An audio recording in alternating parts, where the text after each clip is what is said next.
guys, so for this DIY, I'm going to take this zombie Pigman hanger that I got in one of my surprise packages, and I'm going to turn it into this Perler keychain. So I basically just took the picture from this hanger and copied it to make the Perler keychain. So I hope you guys enjoy this, and let's go ahead and go straight to the DIY. For this DIY, I'm going to take this zombie Pigman that I received in a hanging mystery package, and I'm going to make a Perler keychain out of his face. So you will need, if you want to recreate this, you will need Perlers, 2 needle nose pliers, a round nose pair of pliers, parchment paper, large chain, the hanging pat thing if you want it, tweezers which are optional, a large jump ring, and a iron, of course, to melt down your perlers. So we're going to go ahead and clear our workspace, and then I'm going to take a look at my little hanging Minecraft character, and I'm just going to try to follow it as best as possible to recreate his face with the perler beads. So the colors I used were gray, black, white, pink, green, and for his mouth I tried using like a peachy and a corally color, because you can see on the little hanging that the 2 sides of the mouth are 2 different colors. So you want to make sure to accentuate that fact. So I decided to do the gray side first, then I went back through and I did the green part to kind of accentuate the difference in the 2 sides. And then I'm going to go ahead and I'm going to take that pink and I'm going to use a pale pink to do the pink side of the face. And then I'm going ahead and I'm going to put those little lips where they belong. And I'm just searching through my pinks to find the pinks that I want. Now up close, you can kind of see what I'm going for, and then I realized that, I missed one of his green little dots. So I did have to go back and remove one of those pink ones right underneath his eye and replace it with the green one. But that's the great thing about these, is that you can always go back and fix them because you've created them yourself.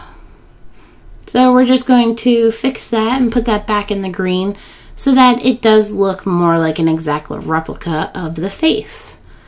So now that our little perler creation is done and set up, we can go ahead and get ready to start melting it down. So you want to take that parchment paper, you want to lay that down, and then you want to go ahead and start melting them down using a sweeping and rotating motion.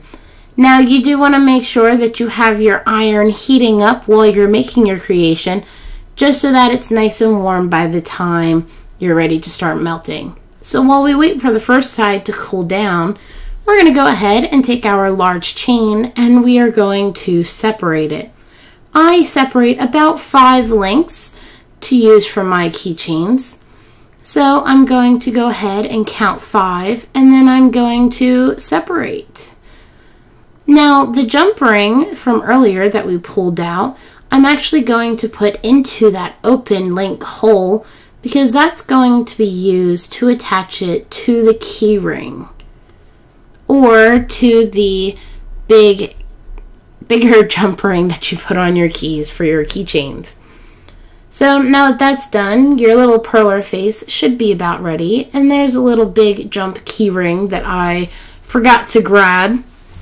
And we're just going to take that jump ring and just feed it through so that it's attached. And that's how that should look by the time you're done with that. And then the first side of your little perler creation should be cool enough so that you can go ahead and flip it over and continue to iron and to take care of the other side and melt that down. So same process as before, I'm going to use the sweeping and rotating method so that I get a nice even iron down and it doesn't look too uneven and unmelted. So then once that's cooled down, we're going to go ahead and take that parchment paper and set it aside. And you can see how it looks, and it looks a little bit more like the zombie Pigman now.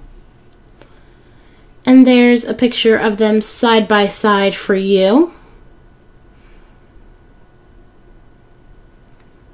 So we're going to go ahead and we're going to take those round nose pliers, and I'm going to try to put it in the middle, and unfortunately I do have to go in between the first row of perlers just to get it in the middle.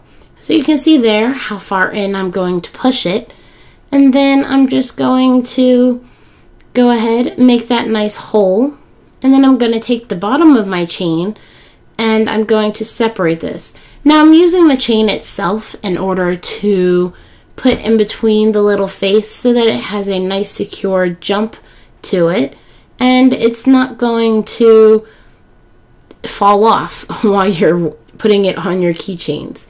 So this does take a minute to get through this process, and once that's through, you want to go ahead and close them and try to make sure that they're as closed and secure as possible.